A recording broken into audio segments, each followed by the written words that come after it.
का इसका समझने का ये उसका इम्पैक्ट क्या हुआ कि $8.5 अरब के हमारे रिजर्व्स रह गए।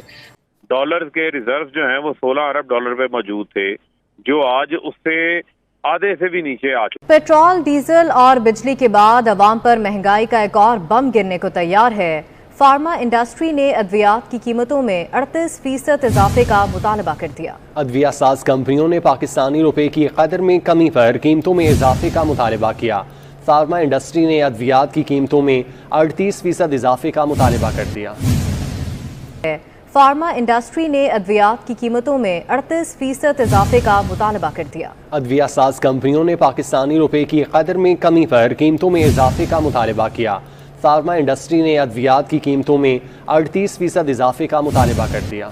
जो मैं आज अमेरिका में कई दूसरी चीजों को जब देख रहा था तो उसके हवाले से नजर एक तो खतरनाक खत। सबसे पहले तो ये बताना चाहूंगा कि एक आर्मी हेड का फोन करना वेंडी शर्मन को, जो सप्लाई है वो इस वक्त कम है और उसकी डिमांड ज़्यादा है बिकॉज इंपोर्ट्स जो हैं वो ज़्यादा हो रही हैं। हमारी जो गुड्स और सर्विसेज की इंपोर्ट्स हैं वो $84 अरब की हुई, जो कि नहायत ही एक एग्जैजरेटेड और हाई लेवल है।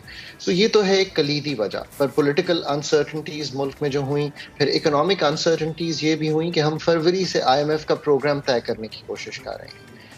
फरवरी से अब हम तकरीबन अगस्त शुरू कर रहे हैं। अभी तक स्टाफ लेवल एग्रीमेंट हुआ है पर अभी बोर्ड में जाना है। इसकी डिले से बाकी भी जो हमारे पास पैसे आने थे ना वो भी डिले हो, बिकॉज हमारे जो IDB के, ADB के, वर्ल्ड बैंक के, यानी कि जो मल्टीलैटरल्स कहलाती हैं, इनके पैसे, न्यू कमर्शियल लोनिंग, हमारे पैसे वहाँ से भी आने थे जैसे हम बॉन्ड फ्लोट करते हैं, इन सब में दिक्कत आई। फिर हमारे दोस्त ममालिक ने भी ये कहा कि अगर आप हमसे और पैसे लेना चाहते हैं, ऑयल फैसिलिटी लेना चाहते हैं, हमारा हिस्सा में चाहते हैं कि हम इन्वेस्ट करें, तो आप प्लीज़ IMF कीजिए। इन सारों की वजह से IMF डिले हुआ और IMF का डिले जो है इन सब को होल्ड बैक किए हुए है और आपके फॉरेन एक्सचेंज रिजर्व $8.5 अरब पे आ गए।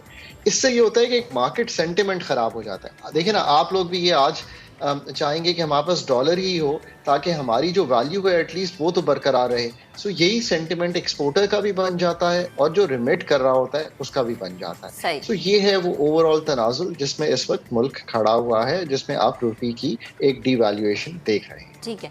अच्छा डॉक्टर साहब, जो वजारत ख़जाना और स्टेट बैंक एक मुश्तरका बयान होगा वो भी यकीनन आपने सुना होगा कि ये रुपए की कदर वक्ती है, आने वाले चंद महीनों में रुपए की कदर जो है वो उस तरीके से हम नहीं देखेंगे जैसी इस वक्त सिचुएशन हम देख रहे हैं। ये जो बयान है ये यकीनन बड़ी अहमियत का हामिल है क्योंकि आने वाले चंद महीने इस लिहाज से भी बहुत ज़्यादा अहम है क्योंकि डॉलर बढ़ता चला जा रहा है। तो ये बयान उन्होंने किस चीज़ को मद्देनज़र रखते हुए दिया है? क्या वाकई ऐसा है या हम ये कहें कि वक्ती तौर पे आवाम को रिलीफ देने के लिए या थोड़ा सा आवाम को थोड़ा सा कूल रखने के लिए ये बयान दिया गया है?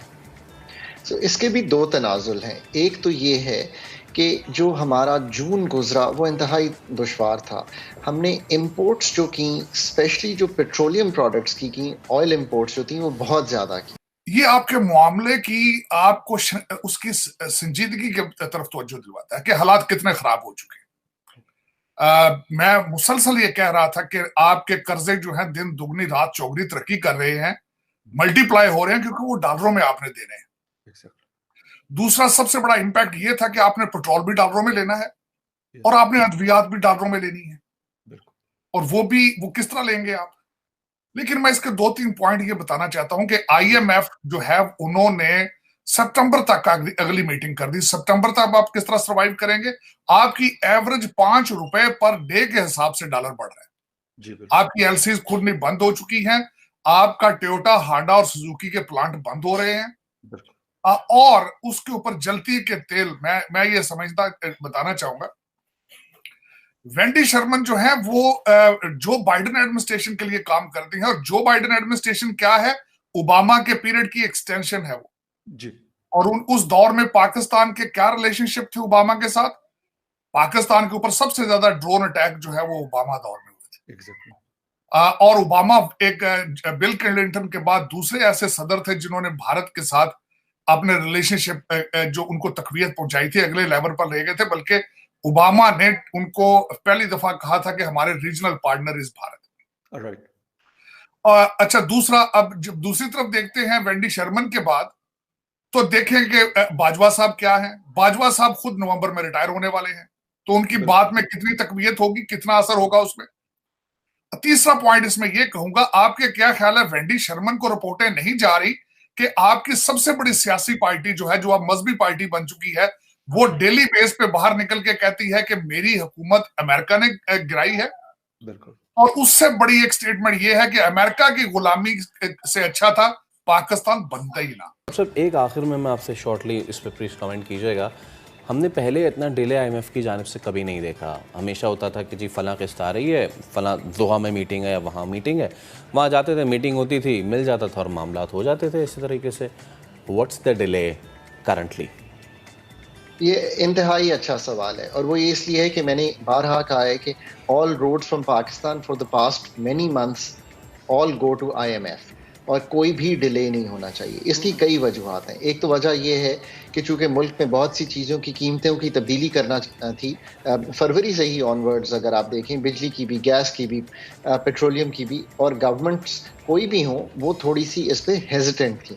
तो उसने एक हमारे और IMF के दरमियान एक जिसे कहेंगे एक ऐसी फ़िज़ा क्रिएट कर दी कि एक कंफर्ट नहीं क्रिएट हो रहा था और हम स्टाफ लेवल एग्रीमेंट पे नहीं पहुंच रहे थे। फिर आपने देखा कि एक टाइम गेन हुआ जहाँ पे एक नई हुकूमत आई, और अगर अप्रैल में नई हुकूमत आई तो it had to take time to find its feet on the ground. फिर वो वक्त लगा, फिर दोहा से पहले वॉशिंगटन हुआ, फिर दोहा हुआ, फिर हमें बजट सीजन आ गया। जब बजट सीजन आ गया तो उन्होंने कहा कि अच्छा आप वो बजट दीजिए जो आप हमसे एग्री करेंगे, और अगर आप वैसा बजट देंगे तो हम आगे चलेंगे। पर पाकिस्तान ने एक बजट दिया, फॉर एग्जांपल हमने 7,000 अरब के करीब अपने FBR टारगेट्स रखे। IMF का ख्याल था कि ये 7,450 अरब होने चाहिए, फिर हमें रिव्यू करना पड़ा। तो ये सब वो अवामिल थे जो कि इसको डिले करते रहे। बट ऑल्सो आई थिंक कि एक हमें अपनी कॉम्पिटेंसी को बढ़ाना चाहिए जब हम IMF से डील कर रहे हैं। मैंने पाकिस्तान के लिए 15-16 रिव्यूज़ करवाए हैं, और मैं बारहा ये कहता रहा हूँ कि अपनी प्रोफेशनल कैपेसिटी रखें लोग, ताकि IMF से उसी ज़बान में गुफ्तगू कर सकें और हम ये एग्रीमेंट्स जल्दी कर सकें। अगर ये एग्रीमेंट्स आप सही फरमा रहे हैं, जल्दी हो जाता तो शायद जो डिफ़िकल्टी देखने में आ रही है ये इतनी ना हो। डॉलर जो है वो हमारे अदम एतमाद जब जमा हुई तो 178 रुपए पे था राना साहब। आज डॉलर जो है वो 260 रुपए का नहीं मिल रहा मार्केट के अंदर, जो हालत इन्होंने कर दी है। और ये लगता है कि मुल्क को बाय डिजाइन इस तरफ जो है ये नालायक आजम और ये इम्पोर्टेड हुकूमत जो है वो लेके जा रही है। इस वक्त मुल्क का ताजर है वो सरापा एहतजाज है, सनतकार है वो सरापा एहतजाज है, मजदूर है वो सरापा एहतजाज है। ये मुल्क को किस दहाने के ऊपर लेके आ गए हैं कि कल किसी से भी ना संभाला जाए, जो भी आए उससे ना संभाला जाए। ये सिर्फ और सिर्फ अपने लल्ले तुलल्लों के लिए, अपनी याशियों के लिए। और इस ऑयल इंपोर्ट्स के ज़्यादा होने की वजह से जो हमारा तजारती खसारा था वो जून में बहुत ज़्यादा बढ़ गया, और करंट अकाउंट डेफिसिट भी जो है वो $2.3 बिलियन पे चला गया। ये एक काफ़ी रेज्ड लेवल है। हम $1.5 अरब का करंट अकाउंट खसारा करते हुए आ रहे थे, तो उसको बढ़ के $3 अरब के करीब, $2.3 अरब के करीब चला गया। तो वजारत ख़जाना या स्टेट बैंक ऑफ पाकिस्तान ये कह रहे हैं कि ये एक क्रंच टाइम है जो कि क्रिएट हुआ है इस बढ़े हुए इम्पोर्ट लेवल पे।